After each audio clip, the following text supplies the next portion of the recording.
ప్రకృతే క్రియమాణాని గుణైః కర్మాణి సర్వశః అహంకార విమూఢాత్మా కర్తాహమితి మన్యతే కర్తాహమితి మన్యతే. ప్రకృతే క్రియామానాని గుణై కర్మాణి సర్వశః అహంకార విమూఢాత్మ కర్తాహమితి మన్యతే.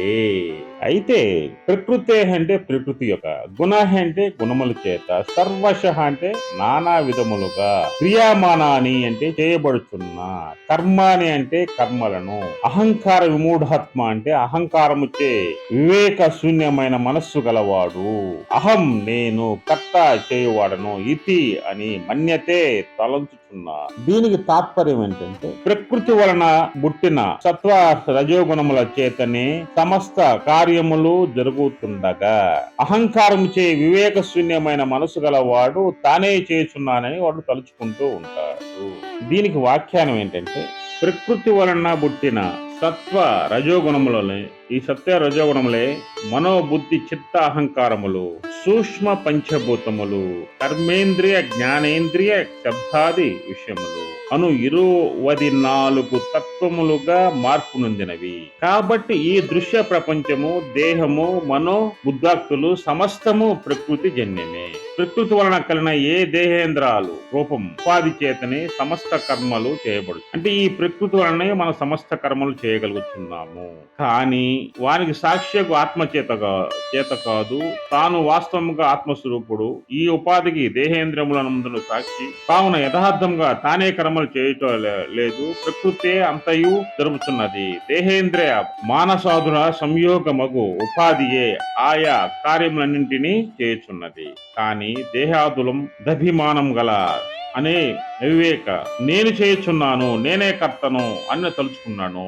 దేహ అహంకార భావంచే, అంటే దేహ అహంకార భావంచే, తనకు ఉన్నటువంటి అహంకార భావంచే మనస్సు వివేకము కోల్పోయి ఆత్మనాత్మ శూన్యమై అతను నేనే కర్తను, నేనే చేసుకుంటున్నాను, నా డెవలప్మెంట్ కారణం నేనే, అంతా నేనే, నా జ్ఞానం వల్లనే, నా వల్లనే నేను పెరిగిపోయి పెద్దవాడవుతున్నాను, నేనే అందరిని చదివిస్తున్నాను అని వాడు ఎవరు మూర్ఖుడు మాట్లాడుతుంటాడు. అజ్ఞాని ఎలా మాట్లాడతాడంటే అంతా నేనే, సర్వస్వం నేనే, నా వల్లనే ఈ ప్రపంచం నడుస్తుంది. కానీ జ్ఞాని ఏం చేస్తుంటే, జ్ఞాని తెలుసు ఈ ప్రకృతి వలనే మనం భోజనం చేస్తున్నాం, ప్రకృతి వలనే మనం జీవిస్తున్నాం, ఈ జీవాత్మ ఆత్మకు అన్ని విషయాలు తెలుసు, ఆత్మ ఎప్పటికీ మరువరానిదని జ్ఞానం తెలుసు. కానీ ఇక్కడ మూర్ఖుడు అలా ఉండడు, అజ్ఞానం అలా ఉండడు. నా వలనే జరుగుతుంది, నా వలనే సూర్యుడు ఉదయిస్తున్నాడు, నా వలనే అస్తమిస్తున్నాడు, నా వలనే నా కుటుంబం జరుగుతుంది, నేనే ఈ కుటుంబానికి ఆధారం, నేనే ఈ ప్రపంచానికి మూలం, నా వలన ఇన్ని జరుగుతూ అనుకుంటా ఉంటారు. కానీ జ్ఞానికి అజ్ఞానికి గల భేదం ఏంటంటే జ్ఞాని వచ్చేసి సమస్త కర్మలకు మూలము ప్రకృతి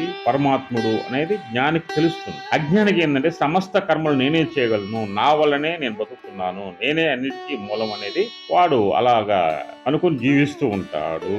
అందువల్ల ఇక్కడ అర్జున తెలుసుకో, సమస్త ప్రాణులకు, సమస్త విషయాలకు, సమస్త ఆహారానికి, సమస్తాన్ని మొత్తం కూడా ప్రకృతే కారణం. ప్రకృతియే పార్వతీదేవి, అమ్మవారి వల్లనే మనం జీవిస్తాం. ఇది వాస్తవం. అజ్ఞానం ఏమంటే నేక అన్ని తెలుసు, నేనే అన్ని చేయగలను అని అనుకున్నటువంటి మూర్ఖుడే దుర్యోధనుడు, అలా మూర్ఖుడే కర్ణుడు, అలా మూర్ఖుడే దుశ్శాసనుడు.